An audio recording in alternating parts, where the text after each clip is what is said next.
നമസ്കാരം, അമൃതാണ്. അന്വേഷിപ്പിൻ കണ്ടെത്തും. ഈ സിനിമ ശരിക്കും ഒരു പഴയ പശ്ചാത്തലത്തിലെ ഒരു കേസന്വേഷണമാണെന്നാണ് ഞാൻ റിവ്യൂവേഴ്സ് എന്നൊക്കെ മനസ്സിലാക്കിയത്.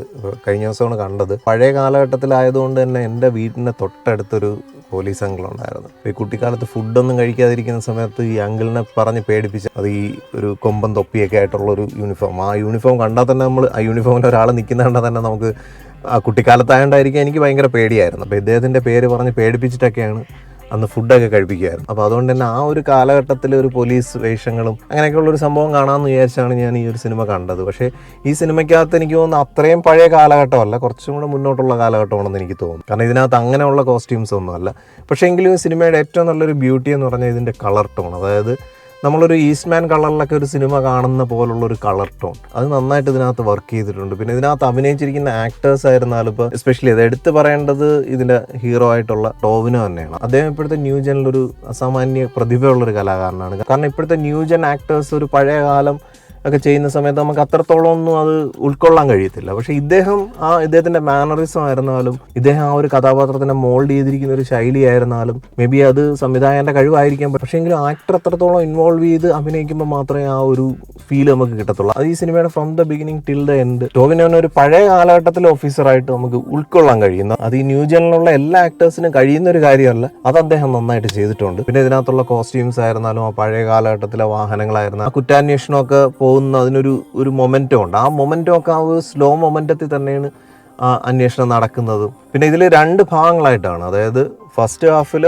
ഒരു അന്വേഷണം, സെക്കൻഡ് ഹാഫിൽ മറ്റൊരു അന്വേഷണം. അപ്പോൾ ഈ 2 അന്വേഷണങ്ങൾക്കും ഒരു ഡിഫറെൻറ്റ് പേസ് ഉണ്ട്. ആ ഡിഫറെൻറ്റ് പേസിൽ തന്നെയാണ് രണ്ടാമത് നടക്കുന്നത്. ഒത്തിരി ഒരു സ്ലോ പേസിൽ, കാരണം അത് ഓൾറെഡി ക്ലോസ് ചെയ്ത് 2-3 തവണ ക്ലോസ് ചെയ്ത് വീണ്ടും റീ ഓപ്പൺ ചെയ്യുന്ന ടൈപ്പാണ്. അപ്പോൾ അതുകൊണ്ട് തന്നെ അതിൻ്റേതായിട്ടുള്ള പരിമിതികളിലൂടെയൊക്കെ ഉള്ളൊരു യാത്രയാണ്. അപ്പോൾ അതിൻ്റെ ഒരു നമ്മൾ സോ കോൾഡ് ലാഗ് അല്ലെങ്കിൽ ആ ഒരു സ്ലോ മൊമെൻറ്റത്തിലാണ് സെക്കൻഡ് ഹാഫ് പോകണം. പക്ഷേ ഫസ്റ്റ് ഹാഫ് കുറച്ചും കൂടെ, അതായത് സംഭവിച്ച ഉടനെ ഉള്ളൊരു അന്വേഷണമാണ്. അപ്പോൾ അതിൻ്റേതായിട്ടുള്ളൊരു സ്പീഡ് പേസും ആ ഒരു മൊമെൻറ്റും ഒക്കെ ഫസ്റ്റ് ഹാഫിൽ കിട്ടിയിട്ടുണ്ട്. പിന്നെ ഇതിൻ്റെ ബാക്ക്ഗ്രൗണ്ട് മ്യൂസിക് അതും ഒരു ഡിഫറെൻറ്റ് ലെവലിലാണ് ചെയ്തു വെച്ചിരിക്കുന്നത്. ഭയങ്കര സംഭവമൊന്നുമല്ല, പക്ഷേ എങ്കിലും സ്ലോ മൊമെൻറ്റത്തിന് ആവശ്യമുള്ള രീതിയിൽ തന്നെ അത് ആ ഫസ്റ്റ് ഹാഫിലൊരു സ്പീഡ് പേസിൽ പോകുന്നെങ്കിൽ അതിന് ആവശ്യമുള്ള രീതിയിലുള്ളൊരു BGM വരുന്നുണ്ട്. എന്നാൽ സെക്കൻഡ് ഹാഫിൽ BGMനൊന്നും വലിയ റോളില്ല. ആ രീതിയിൽ തന്നെയാണ് സിനിമ വർക്ക് ചെയ്ത് വെച്ചിരിക്കുന്നത്. അപ്പോൾ ഓവറോൾ എനിക്ക് ഈ സിനിമ ഇഷ്ടപ്പെട്ടു. അപ്പോൾ അതുകൊണ്ട് തന്നെ ഞാൻ IMDbയിൽ ഈ ഒരു മൂവിക്ക് ഔട്ട് ഓഫ് 10 8 റേറ്റ് ചെയ്യുന്നു. അപ്പോൾ എന്തായാലും ഇന്ന് ബ്രഹ്മയുഗം റിലീസാണ് മമ്മൂട്ടിയുടെ.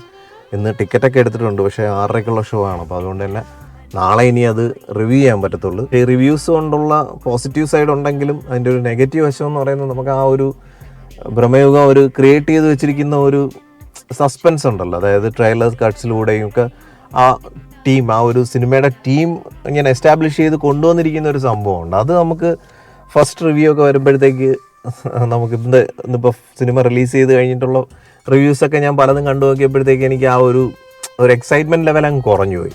എനിവേ ആ റിവ്യൂസൊക്കെ ഓരോരുത്തരുടെ പോയിന്റ് ഓഫ് വ്യൂ ആണ്, ഞാൻ അതിനെ ഒന്നും കൺസിഡർ ചെയ്യാറില്ല.